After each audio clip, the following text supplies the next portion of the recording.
हम सबके सदगुरु मानते हैं कि बाबा जुंदू जी उपस्थित है। बाबा को मेरा प्रणाम। हम सबकी माँ आई वाराणसी इस बैठक में उपस्थित है। आई को मेरा प्रणाम।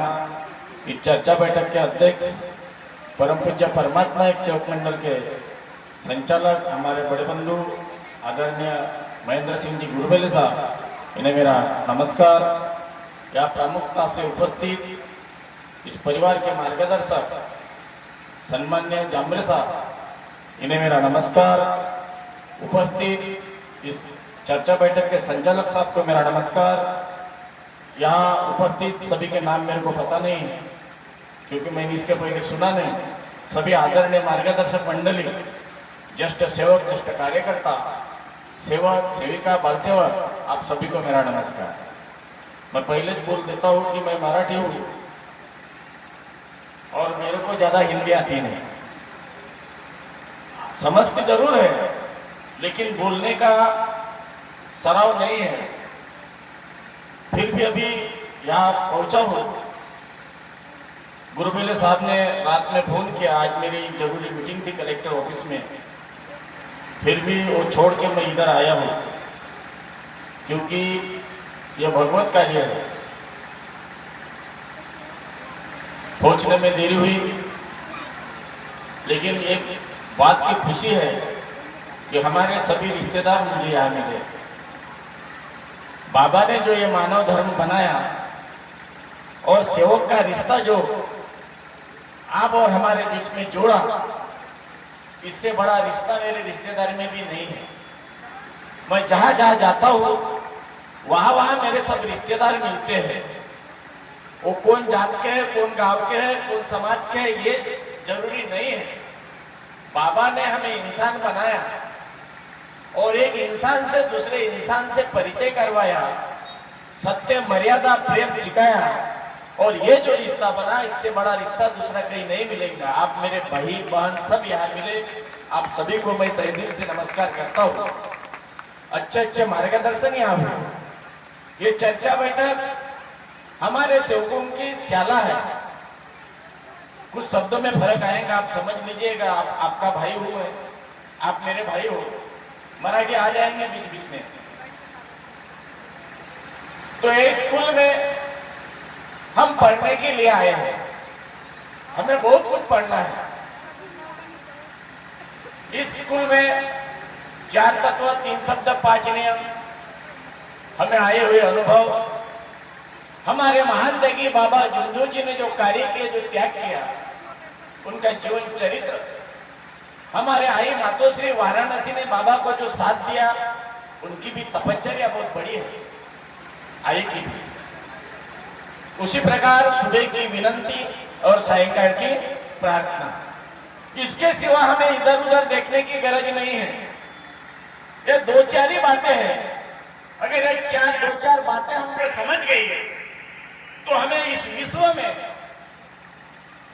कुछ ज्यादा पढ़ने की गरज नहीं है। क्योंकि हमेशा मैं कहता हूं, इस मार्ग में आए हुए हमारे सेवक ये इतने भी भोले नहीं है, ये इतने भी सादे नहीं है कि इनको कुछ बात का ज्ञान नहीं है।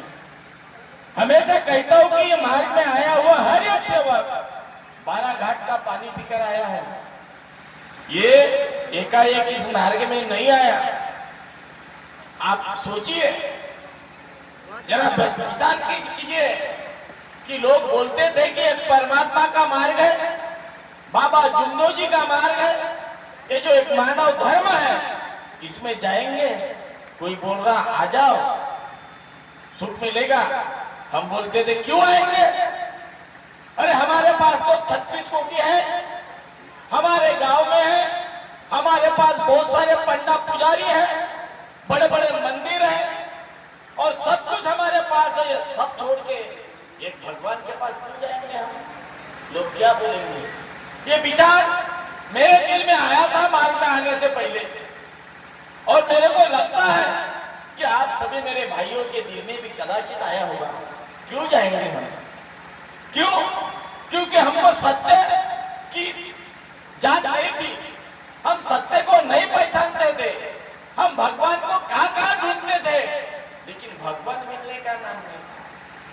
बहुत परेशानी हुई, बहुत तकलीफ हुई, परिवार में हुई, पैसा बर्बाद हुआ, कहां कहां नहीं गए, दिमाग की परेशानी अलग, पैसे की परेशानी अलग, और परिवार में ना पति पत्नी से अच्छी बात करता था, ना पति पत्नी से अच्छी बात करता था, लड़के अलग चिल्लाते थे, माँ बाप अलग कोसते थे, कैसा करेंगे, परिवार की शांति पूरी भंग हो गई थी, कुछ समझ में नहीं आ रहा था। ऐसे टाइम में मरने की नौबत आई, और मरने की जब नौबत आई तो आखिरी परिया है, नहीं तो भी मर रहे ना, मर तो रहे थे, तो एक बार सुनकर देखेंगे क्या जाएंगे, चले जाएंगे, नहीं नहीं नहीं जाएंगे, एक बार और पंडित के पास में जाता हूँ, एक बार और आकत लगाता हूँ, मुर्गा बोलेगा तो मुर्गा काट देंगे, बकरा बोलेगा तो बकरा काट देंगे, बोलेगा तो 1 एकड़ बेच देंगे, लेकिन अपना ईमान नहीं छोड़ेंगे, ऐसा सुनने लगा। गए फिर से आजमाए, लेकिन फर्क नहीं पड़ा, परिवार में कुछ समाधान नहीं मिला, और आप आखिर में क्या बोले, अभी चले जाएंगे। आए हमारे मार्गदर्शक के पास, किसी के सहारे से बात हुई मार्गदर्शक से, क्या किया मार्गदर्शक ने, क्या बोला, तुमको ऐसा बोला, क्या आदमी को ऐसा बोला, तुमको अपनी लुगाई को घर में रखना है और पहाड़ में जाके कुछ दिन तपस्या करना है, ऐसा बोला क्या,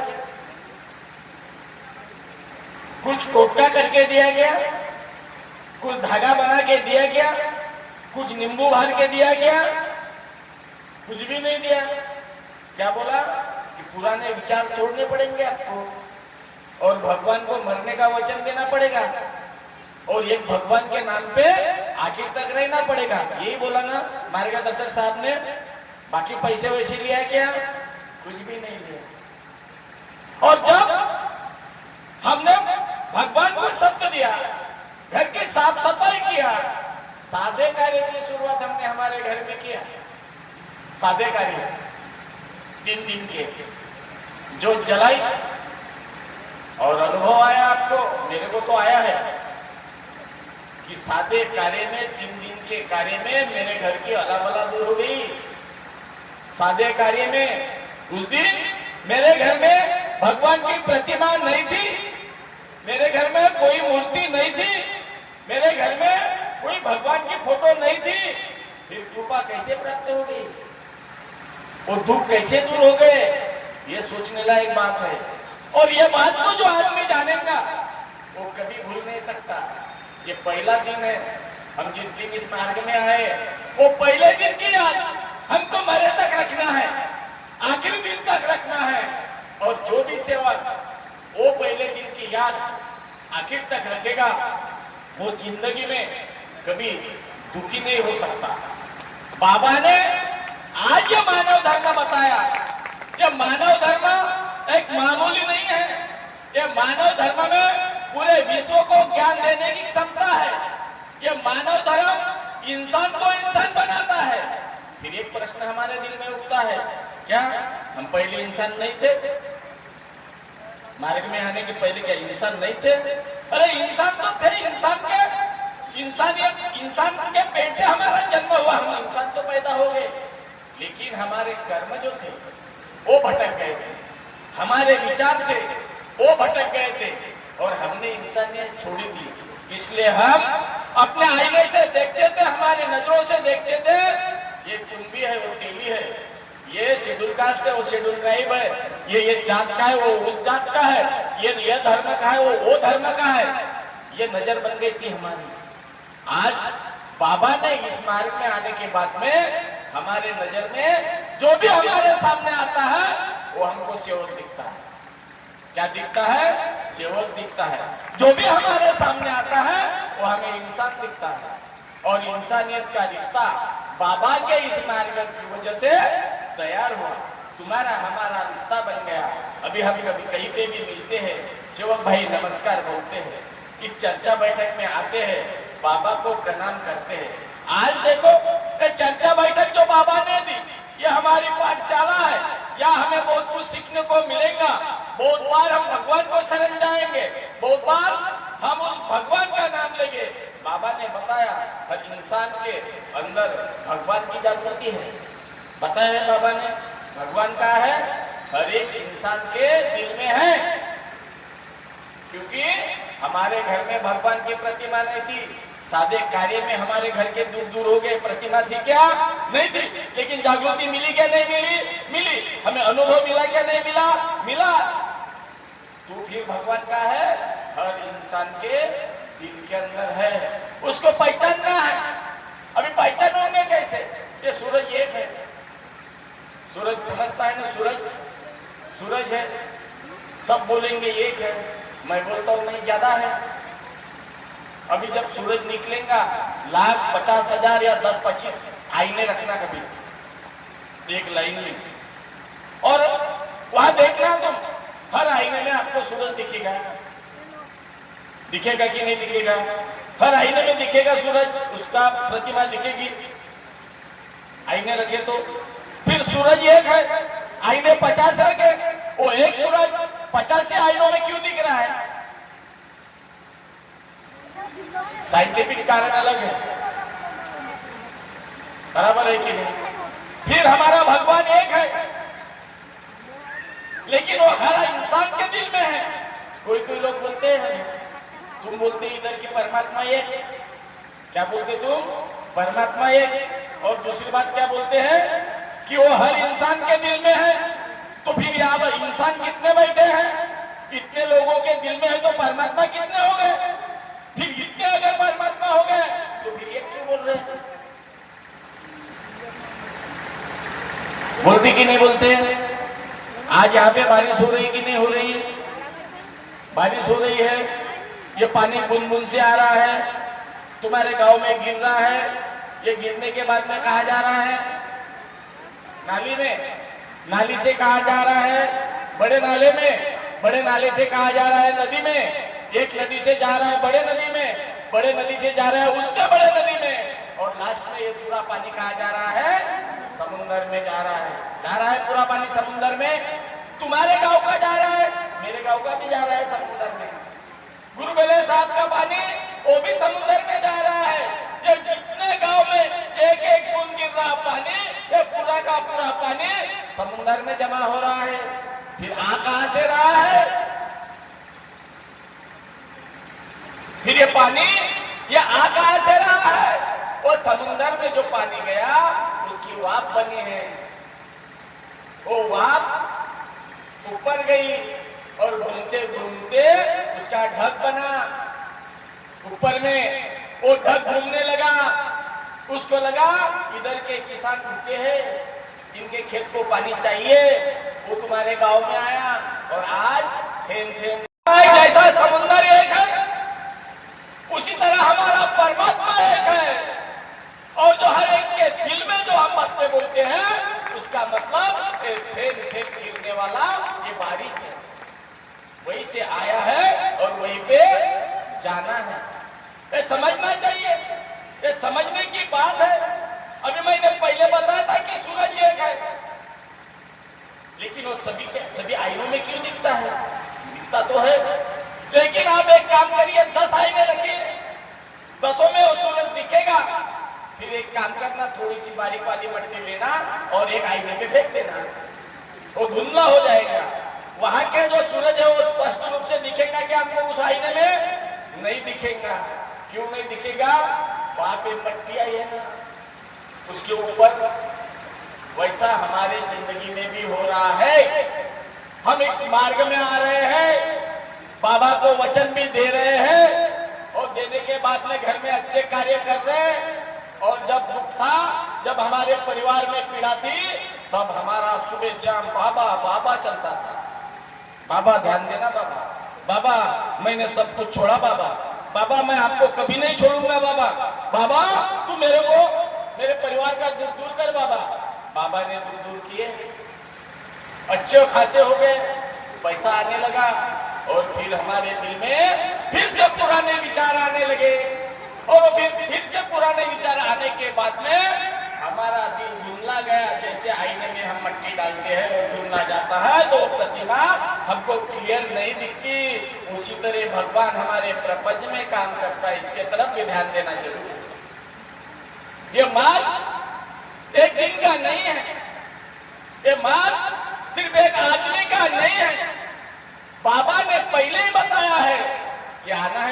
परिवार का विचार करो। तुम्हारे घर में जितने लोग हैं, आजकल क्या होता है, ये हमारी बहना हमारे भांजे को लाती नहीं चर्चा बैठक में, बोलते छोटा है जान दो ना घूमने के लिए, और माँ को उसका बच्चा कब बड़ा होता है वो समझ में नहीं आता। वो बड़ा भी हो जाता है, वो उसके हाइट से ऊपर भी चला जाता है, तो माँ बोलती मेरा बच्चा छोटा है, खेलने दो ना, उसके खेलने के दिन में उसको चर्चा बैठक में नहीं लाता। लेकिन इसका परिणाम भोगना पड़ता है। हमारा बच्चा कब किसके संगत में लग जाए ये हमको पता नहीं चलता, और वो संगत में रहने के बाद में वो उधर के उधर बिगड़ जाता है। बाप को लगता है कि मेरा बच्चा अच्छा है, माँ को भी लगता है कि मेरा बच्चा अच्छा है, लेकिन उसकी आदत बदल जाती है। वो आदत बदलने की वजह से उसके परिवार में दुख आ जाते हैं, और यह दुख आने के बाद में फिर हम मार्गदर्शक के पास जाते हैं कि बाबा हमारे घर में फिर से दुख आ गया। इसीलिए एक चर्चा बैठक में हमारे जो बच्चे हैं, हमारी जो बच्चियां हैं, इन सबको लाना चाहिए, तब तक ये बात नहीं होती। अभी हमारे मार्गदर्शक साहब ने यहाँ मार्गदर्शन किए, अभी अभी स्वच्छता के बारे में किए, मंडल के बारे में किए। अपने मार्ग में बाबा ने भगवान कितने बताए, एक। हमारे बाबा कितने हैं, हमारे गुरु कितने हैं, एक। बाबा जुंडू जी एक कि नहीं कि है तुम्हारी तरफ 10 बात नहीं। भगवान एक, बाबा एक। हर सेवक का घर में विधि अलग अलग है क्या, हवन करने की, चर्चा बैठक की नहीं, हमारी विधि भी एक है। और बाबा ने अपने जीते जी, बाबा को जब लगा कि अब ये सेवक बहुत बढ़ेंगे, ये सत्य जागने वाला है, ये सत्य गांव में पहुंचने वाला है, तो फिर इसको संभालेगा कौन। बाबा को लगा कि मेरा भाई नहीं संभाल सकता, मेरा बेटा तो अमेरिका में रहता है, वो भी नहीं संभाल सकता। उन्होंने देखा कि एक आदमी कोई संभालने लायक नहीं दिख रहा है, तो बाबा ने मंडल बनाया। और मंडल बनाया मतलब वो पूरे अधिकार आप सेवकों के हाथ में दिया। ये तापेश्वर वैद्य को नहीं बताया कि तू चलाना, गुरुबेले साहब को नहीं बताया बाबा ने कि तुमको चलाना है। बाबा ने किसको बताया, सेवकों को बताया कि आपको ये मंडल चलाना है, बराबर है। और जब सेवकों को मंडल चलाना है तो उसकी घटना बनाया, उसमें कमेटी बनाया कि हर 5 साल में मंडल का चुनाव होगा, और ये चुनाव होने के बाद में चुने हुए लोग ये मंडल का काम संभालेंगे। ये बाबा ने बताया, हमने बताया क्या नहीं, आपने बताया क्या नहीं, क्योंकि ये मान बाबा ने बताया है। हमें जो 4 तत्व मिले हैं वो बाबा ने बनाए हैं, हमें जो 3 शब्द बने हैं वो भी बाबा ने बनाए हैं, सुबह की विनंती जो है वो भी बाबा ने तैयार की हुई है, शाम की प्रार्थना जो है वो भी बाबा ने तैयार की हुई है, और ये जो मंडल है ये भी बाबा ने बनाया है। तो फिर हमने सुनना किसकी चाहिए, किसकी सुनना चाहिए, तापेश्वर वैद्य की बिल्कुल नहीं, गुरुबेले साहब की बिल्कुल नहीं, कोई मार्गदर्शक की बिल्कुल नहीं।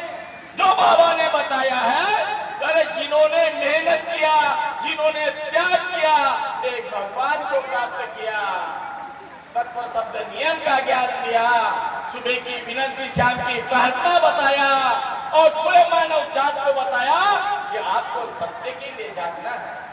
क्या बताया बाबा ने, आपको सत्य के लिए जागना है। तो आज हम जाग रहे क्या, विचार करो, सच में जाग रहे हम। अरे जिनकी बात पे, जिनकी मेहनत पे, जिन बाबा के परिश्रम से हमें सुख समाधान मिला है, हम दुखों से बाहर निकले हैं, फिर से जीने की राह हमको मिली है, तो हमने किसकी सुनना चाहिए, हमारे बाबा की नहीं सुनना चाहिए। मैं बात करना बोलता हूँ, मैं गलत हो सकता हूँ, ये तापेश्वर वैद्य गलत हो सकता है, मेरे बाबा गलत नहीं हो सकते। मेरे बाबा ने जो राह दिखाई है वो कभी गलत नहीं हो सकती, क्योंकि मेरे बाबा के शब्द पे भगवान खड़ा है।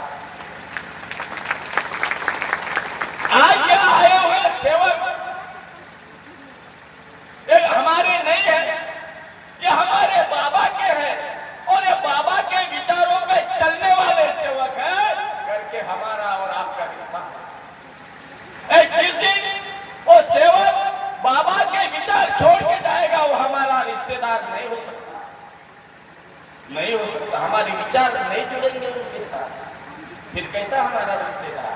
हम एक विचार के हैं, हम एक ध्येयवादी हैं, हमें बाबा का आदेश का पालन करना है। क्योंकि एक बार का एक प्रसंग है, शक्ति तो बाबा को प्राप्त हो गई, बाबा के घर के दुख भी दूर हो गए, बराबर है।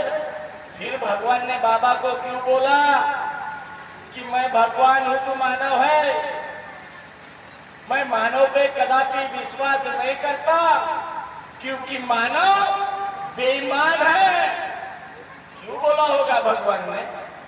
वो भी हमारे बाबा को क्यों बोला होगा? क्योंकि इसके पहले ऐसा हुआ है, जिन जिन लोगों को भगवत शक्ति प्राप्त हुई वो बेईमान हुए हैं। पुराण में जाना पड़ेगा, इतिहास ढूंढना पड़ेगा। रावण को भी भगवान प्रसन्न हो गया था, उसके आंख में मस्ती आई थी क्या? नहीं। भस्मासुर को भी भगवान प्राप्त हुआ था, जिसके सर पे हाथ रखेगा वो जलकर राख हो जाएगा, ये वरदान उसने पाया था। उसका अस्त हुआ कि नहीं? तो भगवान एकाएक अभी भरोसा नहीं करता। तुम 10 बार ये रास्ते से गए, वहां पे बहुत बड़ा सांप दिखा तो दोबारा जाओगे तो देखते देखते नहीं जाओगे क्या? ऐसा भगवान भी अब देख रहा है। उनको 2-4 बार उनके साथ भी धोखा हुआ है ना। हिरण्यकश्यप ने भी भगवान को धोखा दिया, रावण ने भी दिया, भस्मासुर ने भी दिया, कई लोगों ने दिया। लेकिन बाबा ने क्या बोला? नहीं, मैं ईमान का हूं। और ये जो सब अपने बाबा ने जो भगवान को दिया और हम सब की जमानत भगवान के पास बाबा ने ली है, ये एक बात समझ में रखना। एक आधा आदमी क्राइम करता है, पुलिस उसको आती है, पकड़ के लेके जाते हैं जेल में। उसको बाहर निकालने के लिए क्या करना पड़ता है? उसकी जमानत करवाना पड़ता है, एक वकील साहब को खड़ा करना पड़ता है, उसको जमानत लेके बाहर निकलना पड़ता है। उसी तरह हमारे परिवार में जब दुख था, हमारे परिवार में विपदा थी, हमारे परिवार में जब पीड़ा थी और मार्गदर्शक साहब ने हमको शब्द दिया है, कृपा हमारे घर में खड़ी हो गई, तो मार्गदर्शक साहब को शब्द किसका है? बाबा का है। क्योंकि भगवान के पास आप सभी की जमानत बाबा ने ली हुई है, इसीलिए हमारे परिवार में सुख और समृद्धि आती है। अभी हमें सोचना है कि हमें आगे क्या करना है। हमें बाबा के जो विचार है, बाबा ने जो हमें समझाया है, वो विचारों को आगे ले जाना है, या फिर हमारे परिवार में हमको आपस में लड़के ये शक्ति को गंवाना है? ये कौन सोचेगा? ये हमें सोचना पड़ेगा, हम सेवकों को सोचना पड़ेगा, वरना विपदा आने में देर नहीं लगेगी। एक आदमी को 4 लड़के हैं, ये भैया भैया बैठे हैं, समझ लो इनको 4 लड़के हैं, बड़े होने लगे, अच्छी पढ़ाई करने लगे। भैया को लगता है कि आज मेरे तरीका कोई बड़ा आदमी नहीं है, मेरे को 4 बच्चे हैं, अभी चारों जवान बन रहे हैं। यह आदमी बड़े ताव में रहने लगा, अच्छी पढ़ाई हो गई, चारों कमाने लग गए, इसके पास पैसा आने लग गया, ये भी बड़े बड़े ख्वाब देखने लगा। अभी मेरे 4 बड़े बड़े बच्चे, मेरे से कोई पंगा नहीं ले सकता, मेरे चारों के चारों दौड़ जाएंगे, सबको तो एक एक है, क्या करेंगे? उसका एक बच्चा, मेरे पास 4 है। लेकिन क्या हुआ? इसने बड़े बड़े लड़के की शादी की, बहू घर में आ गई। बहू क्या बोलती लड़के को? अब अपन बहुत कमाएंगे, ये पैसे तुम घर में जमा करते हो तो ये बंटवारे में जाएंगे ना, एक काम करो अपन अलग निकल जाते, फिर अपने पास पैसा जमा रहेंगे। निकल गया अलग, दूसरे बच्चे की शादी किया, वो भी अलग निकल गया, तीसरे की शादी किया, वो भी अलग निकल गया, चौथे की शादी किया, वो भी अलग निकल गया। बच्चे कौन? बूढ़ा और बूढ़ी दोनों। उम्र हो गई, अभी वो मेहनत नहीं कर सकता, खेती में नहीं जा सकता, उसका घमंड चकनाचूर हो गया और वो भगवान को बोलने लगा, है भगवान, अरे जिसको तूने बच्चे नहीं दिए वो अच्छे हैं, वो सुखी है, मेरे को तो 4 दिए थे, मेरे को लगा था कि मेरे सर का बलवान कोई नहीं है। आज मेरे ऊपर ये नौबत आई कि हम दोनों बूढ़ा और बूढ़ी, हमको दिखता नहीं आंखों से, हम काम नहीं कर सकते, कमा नहीं सकते, कैसा करेंगे भगवान? मेरे को बच्चे नहीं दिए रहते तो अच्छा हुआ रहता। नहीं लगेगा उस बात को? लगेगा कि नहीं लगेगा? अगर वो एक बात को ऐसा लग सकता है तो फिर मेरे बाबा को आज कैसा लगता होगा जी?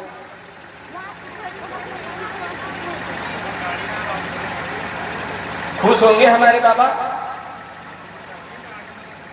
आज बाबा बोलते होंगे, अरे मैंने किन लोगों पे विश्वास किया, मेरे को लगा कि ये बहुत दुखों में है, इनको तत्व शब्द नियम का ज्ञान दूंगा, इनको सुबह की विनंती शाम की प्रार्थना समझाऊंगा और ये मार्ग का प्रचार मंडल के माध्यम से करूंगा। गांव-गांव के दुखी पीड़ित लोग इस मार्ग में आएंगे, अपना परिवार बनाएंगे। लेकिन आज मेरे बाबा सोचते होंगे कि मैंने तो बहुत अच्छा सोचा था, आज तो इन्होंने खुद की दुकान लगाना चालू कर दिया है, मंडल को छोड़ के काम करने लगे, टुकड़े टुकड़े बना दिए मेरे दिल के। तो एक पिक्चर का गाना था, मेरे दिल के टुकड़े 1000 हुए, कोई यहाँ गिरा कोई वहां गिरा। तो हमने क्या किया बाबा के दिल का? हमने भी तो ऐसा ही किया ना। एक बोलता मैं होशियार हूँ, मैं अलग अलग दुकान लगाता हूँ, दूसरा बोलता है मैं हूँ, मैं लगाता हूँ। भैया आप होशियार हो, हमसे भी होशियार हो। हम हाथ जोड़ के आपको नमस्कार करते हैं और बोलते हैं कि भैया आओ मंडल में जुड़ जाओ और मेरी जगह आप लो, आप में विद्वत्ता ज्यादा है और बाबा के नाम पे और बड़ा करो, हम तुम्हारा आदेश मानने के लिए तैयार हैं। लेकिन ऐसी गलती मत करो जिससे मेरा बाबा का दिल दुख जाए, मेरे बाबा को दुख पहुंचे। ऐसा काम मत करो जिस प्रकार एक बाप के 4 लड़के शादी के बाद में अलग हो जाते हैं, उसका दिल रोता है। आज हमारे सेवक ऐसे गांव-गांव में बढ़ जाएंगे, मेरा बाबा को रोना आएंगे। और जिस महात्मा ने, जिस बाबा ने अरे हमारे आंखों में आने वाला पानी दूर किया, हमें अच्छा सुख दिया, हमारे दिल में, हमारे चेहरे में हंसी पैदा किया, उस बाबा को रुलाने का अधिकार आप में से किसी को भी नहीं है। और एक बात ध्यान में रखना, ये दैवी शक्ति है, यहाँ पे भगवान मर्जी चलेगी, मानव मर्जी नहीं चलेगी। कृपा करके मानव मर्जी से काम करना छोड़िए, भगवान मर्जी को मानिए और मेरे बाबा का आदेश ध्यान में रखिए और एक जगह पे आ जाइए। एकता के शक्ति में बहुत बड़ी ताकत होती है। हम सब अगर एक है तो मेरे बाबा को आनंद होगा, मेरे बाबा को खुशी होगी और मेरे बाबा को खुशी होगी तो कोई सेवक दुखी नहीं रह पाएगा। ये तरफ हमें काम करना, हमें समाज को जोड़ना है, हमें मानवता का सीख लोगों तक पहुंचानी है। सत्य क्या है ये घर घर में हमें पहुंचाना है, एक भगवान क्या है ये घर घर में हमें पहुंचाना है। ये समाज निर्वैष्णवी समाज बनाना है, ये समाज से व्यसन को दूर भगाना है। व्यसन जब दूर भगेगा तो अच्छा सुदृढ़ समाज तैयार हो जाएगा। ये अंधश्रद्धा को दूर भगाना है। शासन के जो कुटुंब नियोजन बोलते उसके तरफ भी ध्यान देना। भी कल की बात, परसों की बात है गुरुवेले साहब, एक पागल, एक सेवकिन पागल हो गई। क्या हो गया? चिरवा गांव की बात है। मोतुरे सरने में मार्गदर्शक ने क्या किया, परिवार में क्या शुरू हो गया। एक लड़का था और दोबारा पेटसी थी वो शिवकी। वो मार्गदर्शक के पास आई और क्या बोलती है, मेरे पेट में बच्चा है बोलते, ये बच्चा अच्छा है कि नहीं है तो एक बार चेक करो। क्या बोलते डॉक्टर के पास जाके, तो क्या बोलते सोनोग्राफी। मार्गदर्शक ने बोला उसे ये करने की गरज नहीं है।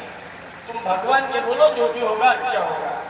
उसके दिल में शंका आ गई। मार्गदर्शक ने बोला ऐसा हम नहीं कर सकते, ऐसा हम नहीं कर सकते।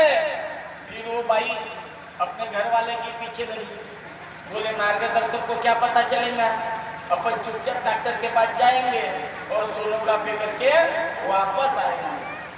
पहली बार भंडारा पहुंचे, डॉक्टर नहीं मिला, वापस गए। दूसरी बार दूसरे हफ्ते में पहुंचे डॉक्टर के पास, डॉक्टर नहीं मिला, फिर वापस आ गए। भगवान क्या कर रहा था, तुमको समझा रहा था। डॉक्टर क्यों नहीं मिला दोनों बार, समझा रहा था। तीसरी बार गए और सोनोग्राफी करवाए। डॉक्टर ने बताया लड़की है, घर में है। मार्गदर्शक को नहीं बताया, त्याग हो गया, डिलीवरी होगी, बात छुपी रही। अभी उसको उसकी लड़की बहुत अच्छी है, दिखने में भी अच्छी है, छोटी सी लड़की है, कुछ भी गलत नहीं है, लेकिन उसके नजर में फर्क आ गया। वो खुद के लड़की के तरफ देखती है और बोलती है कि मेरी लड़की क्यों टेढ़ी है। और हम सब देखते हैं तो हमको सबको वो लड़की सीधी लगती है, और उस माँ को वो टेढ़ी लगने लगी। और धीरे धीरे धीरे धीरे उसके दिमाग पे फर्क आ गया और वो भावना हुई। उस दिन मैं आश्रम में बैठा था, वो सेवक उसने लाया, उस बाई की माँ आई, उसकी बहन आई, सब रिश्तेदार आए। क्या बात कर रहे थे तो समझ में नहीं आता, पूरी पगले सर के। मैंने बोला क्या हो गया, मार्गदर्शक बंजा रहे। उसने बताया साहब बोला ऐसा ऐसा हो गया। इन्होंने त्याग में बोले अभी 10 दिन के बाद में इसके घर में नव हवन खा बोले। अभी भगवान ने देखो बोले इसके घर के नव हवन पूरे नहीं होने दिए, पहले जिसको बताया इसका त्याग नहीं जमा। साहब बोले इसने त्याग के कार्य में सोनोग्राफी किए थे। काय को होना सोनोग्राफी अपने को, लड़का चाहिए और लड़की क्यों नहीं चाहिए। अगर सब घर में लड़के पैदा हो जाएंगे तो शादी किसके साथ करेंगे, किसके साथ करेंगे शादी। और शादी नहीं हो गई तो अपना वंश आगे कैसे बढ़ेगा। और एक बात ख्याल में रखना, मैं आपको भी बताता हूँ और आदमी को भी बताता हूँ, महिला को नहीं बताता हूँ। जिस घर में लड़की है वहाँ जो आनंद आता है वो लड़के के नहीं आता। उतना आनंद लड़की हमको देती है, बड़े प्यार से बात करती, पप्पा जी कितने प्यार से बात करती है, कितने खुशी से रहती है। अरे थोड़ी बाप की तबीयत बिगड़ने दो तो ससुराल से दौड़ी हुई आती है, और बच्चा गांव में पांठेले पे बैठा होगा तो भी दौड़ के नहीं आता। आजकल पढ़ाई में देखो, कोई भी स्कूल में देखो, किसको परसेंटेज ज्यादा मिल रहे, लड़के को क्या लड़की को। लड़की को क्यों मिल रहे, लड़की पूरा ध्यान पढ़ाई में देती है और लड़के पूरा ध्यान लड़कियों की तरफ देते हैं। समझ लो, लड़कों के ध्यान पढ़ाई की तरफ कम रहता है और इधर उधर घूमने में ज्यादा रहता है, और हमारी लड़कियां पढ़ाई में भी होशियार रहती है। लड़का हो या लड़की, इसका भेदभाव मत करना, कभी ऐसा काम भी मत करना। एक दैवी शक्ति है, भगवान ने लड़की दिया तो लड़की, और भगवान ने लड़का दिया तो लड़का। जो भी मिले उसको अच्छा पढ़ाना, अच्छा संस्कार दो। लड़की भी आ गई तो लड़की को अच्छा पढ़ाओ। वो एसपी बनना चाहिए, उसके हाथ में डंडा आना चाहिए और आदमी को डर लगना चाहिए, ऐसा भाव ना उनको क्यों नहीं गिरा सकते। अपने बाबा ने खुद के लड़के को साइंटिस्ट बनाया। बाबा श्रीमंत थे क्या, लखपति थे क्या, बाबा पैसे वाले थे क्या, नहीं थे, बाबा तो गरीब थे, फिर भी क्या बनाया, साइंटिस्ट बनाया। हम अपने लड़के को क्यों नहीं बना सकते।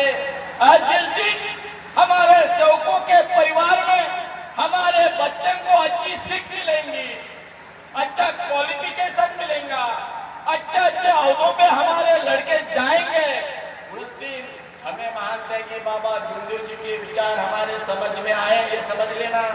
क्योंकि बाबा ने खुद के लड़के को अच्छा पढ़ाया है।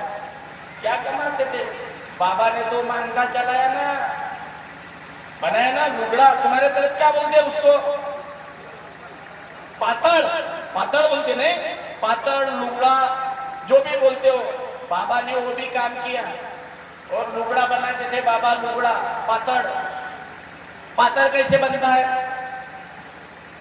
ये एक एक धागा, धागा कितना कच्चा रहता है, ये छोटे से बच्चे के पास गया जो ऐसा तोड़ता है उसको, उसने हाथ में पकड़ा और ऐसा खींचा जो टूट जाएगा, इतना कच्चा रहता है ना धागा। कितना कच्चा रहता है धागा? एकदम कच्चा रहता है, छोटा सा बच्चे के हाथ में भी तो तोड़ देता उसको। लेकिन मेरे बाबा ने वो काम किया, वो एक एक कच्चे धागे को एक एक से मिलाना सिखाया, एक एक को मिलाया, आड़ा मिलाया, सीधा मिलाया, आड़ा मिलाया, सीधा मिलाया, पूरा एक एक कच्चा धागा एक जगह पे लाके बाबा ने पातड़ बनाया। उस पातड़ पे डिजाइन, फूल, ये वो सब दिखने में भी अच्छा लगता था। वो पातड़ मेरे बाबा ने बनाया। जिस तरह से वो पूरा पातड़ बनने के बाद में आज 5 आदमी उधर रखो और 5 आदमी इधर रखो, दोनों के हाथ में 2 सेले दो और खींच के तोड़ के बताओ टूटेगा क्या वो पातड़? टूटेगा क्या?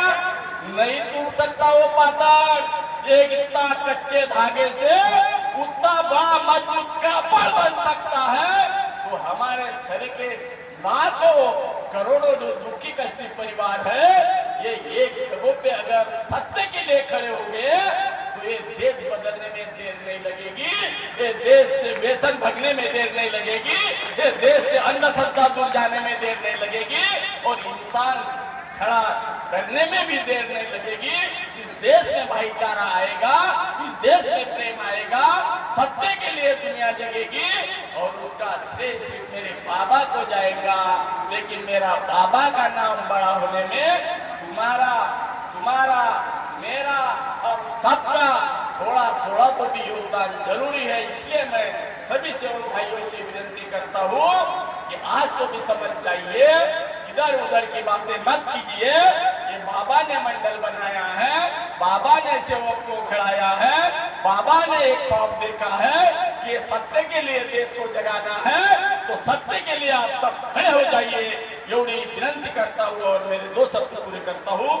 आप सभी को मेरा नमस्कार।